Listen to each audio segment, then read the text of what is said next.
Thank you, Christian. That was again very insightful, and it's interesting to see in that kind of space that there's a lot of activity, and it gets very intricate. With those T-shirt sizes, those instances, and so on. I think that's really fantastic. Yeah. So hopefully everybody's enjoyed the session for today, and certainly the excuse me the talks have been very insightful.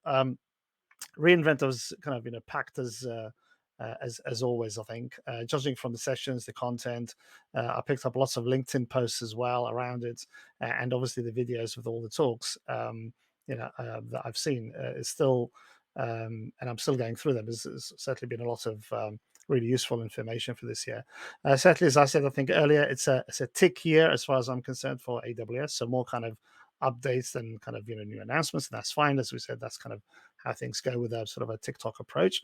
Um, it's always kind of, I think, takes a number of months for the dust to settle, and for enterprises to really sort of digest this the news and the announcements and so on, as well. So I think we'll be seeing kind of more activity, and more sort of things happening around these announcements as we go into 2023 as well.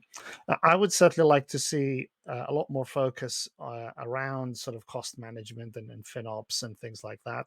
I was disappointed that that wasn't actually one of the categories specifically in terms of kind of announcement. It was certainly a lot of talks around it and sessions and so on. But I would like to actually see that as more of a focus for AWS, and indeed all the hyperscalers, all the cloud service providers going forward. I think that should be something that it should be tackling.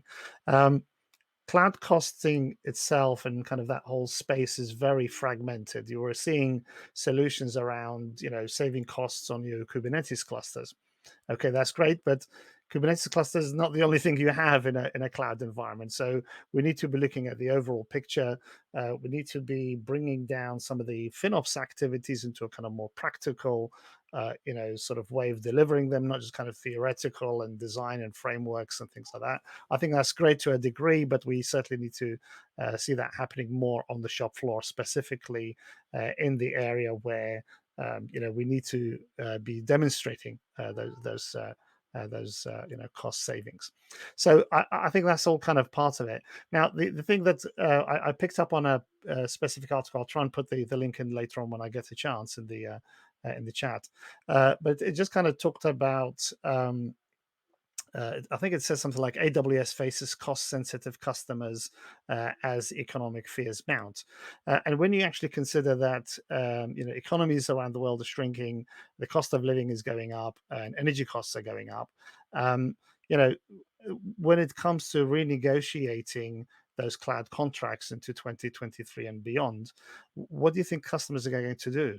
And I think that's it's a question for the hyperscalers to consider and ponder over, because that type of need and requirement to actually make changes to the way that customers are paying, and how much they're paying, and what tools are available to help them save costs is just going to get more pronounced, and is going to get more critical for them going into 2023.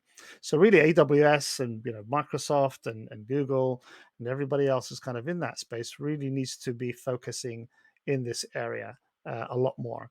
And I don't just say that to them, but also having spoken to observability vendors and kind of some of these more specific solutions around cost management and so on. Again, they need to really step up their game in the whole sort of FinOps space as well. So that's kind of really the overall messaging that I saw. Certainly, cost management and FinOps has to be part of that sort of strategy going into 2023, and that's certainly one of the areas that I'm discussing with my customers and making them aware of that and working with them to build their strategy. The event today has been fantastic. As always, we've had lots of fun. Hopefully, everybody's enjoyed themselves and won some. Won some prizes as well, so I think that's been really great. Yeah, some really interesting talks, very diverse, lots of insights, from everybody who's presented. So thank you again for all to all the presenters. And I just love the content. And again, as always, I learned so much from these, and I'll definitely be connecting to everybody, all the speakers for today. So thank you again. Yeah, that's it for me. Hopefully you found it useful. I'll hand it back to John. A huge shout once again to all our speakers. Thank you for joining us. I really appreciate it. Giddy, as always, thank you for Thank all you. of them. It's been a pleasure. I pause for people. You Nobody. pause? I did. I didn't Thanks, freeze. everyone. Thank you. It was so Thanks for much No, having fun. us. Thanks. I didn't want to keep talking. First of all, Richard, thank you. Chris, Tia, Giddy, Pleasure. Christian, Aaron, James, who had a drop, Jessica, Ezra, Megan, to everybody that commented, all the polls, the funds, the gifts. I hope you enjoyed it. We try to bring you the most informative information for Optimize Your AWS Fest.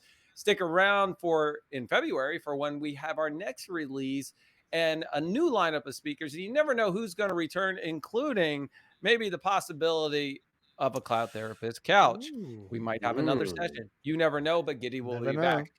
Thank you, folks. Enjoy the rest of your day. And I hope you enjoyed this session. Two Bye thumbs bye. up.